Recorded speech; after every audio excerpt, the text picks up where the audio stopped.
Assalamualaikum warahmatullahi wabarakatuh.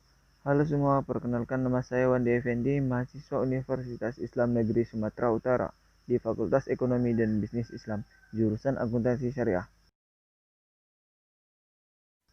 Guys, kalian pasti sudah tahu kan kalau saat ini Indonesia bahkan dunia sedang berjuang dalam menghadapi pandemi yaitu COVID-19.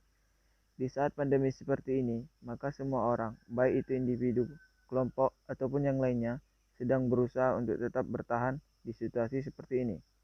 Oleh karena itu, Bank Indonesia harus menemukan solusi agar nilai tukar rupiah tetap stabil. Jadi, di video kali ini saya akan menjelaskan apa sih langkah yang diambil oleh Bank Indonesia dalam upaya untuk menjaga nilai tukar rupiah tetap stabil di tengah pandemi. Langkah pertama yang diambil oleh Bank Indonesia adalah menggunakan cadangan devisa hingga 7 miliar dolar. Bank Indonesia mencatat posisi cadangan devisa pada Maret 2020 mencapai 121 miliar dolar, di mana ada penurunan sebesar 9,4 miliar dolar. Penurunan tersebut dikarenakan adanya cadangan devisa yang dikeluarkan sebesar 7 miliar dolar rupiah untuk menstabilkan mata uang rupiah. Sementara itu, 2,4 miliar dolar untuk membayar utang pemerintah yang jatuh tempo. Gubernur Bank Indonesia yakni Peri Warjio mengatakan bahwa sekitar 7 miliar dolar itu digunakan untuk memasok falas di pasar khususnya pada minggu kedua dan ketiga. Langkah kedua ialah Bank Indonesia mendapat dolar Amerika Serikat dari The Fed hingga 60 miliar dolar. Nah guys, ternyata Bank Indonesia membuat kesepakatan terbaru dengan Bank Sentral Amerika Serikat, yaitu Federal Reserve atau The Fed. Jadi, melalui kesepakatan itu, Bank Indonesia memperoleh Repurchase Agreement Line atau repo line dari The Fed hingga dengan jumlah hingga 60 miliar dolar. Langkah yang ketiga adalah membanjiri kebijakan untuk mitigasi dampak COVID-19. Jadi, ada beberapa bauran kebijakan yang ditempuh oleh Bank Indonesia dalam memitigasi dampak COVID-19. Di antaranya adalah yang pertama, Bank Indonesia menurunkan suku bunga yang merupakan kebijakan BI 7 DDR pada Februari dan Maret, masing-masing sebesar 25 bps. Yang kedua adalah meningkatkan intensitas travel intervention di pasar spot, DNDF, dan pembelian SBN di pasar sekunder.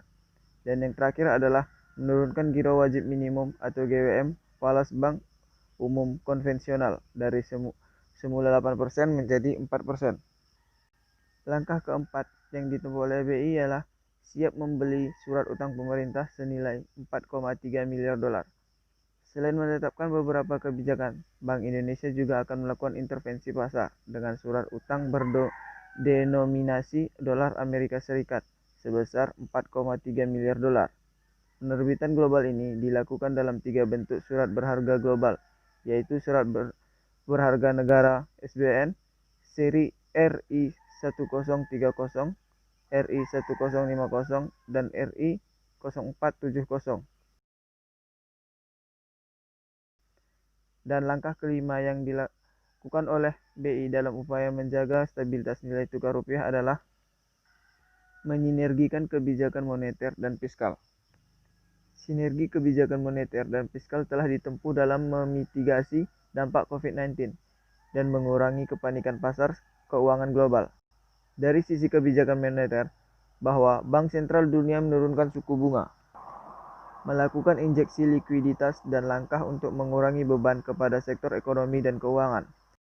Sedangkan dari sisi kebijakan fiskal, berbagai langkah ditempuh melalui stimulus fiskal antara lain peningkatan anggaran kesehatan, relaksasi pajak, dan bantuan sosial. Nah, itu dia guys, langkah-langkah yang diambil oleh Bank Indonesia dalam upaya untuk menjaga stabilitas nilai tukar rupiah terhadap mata uang asing.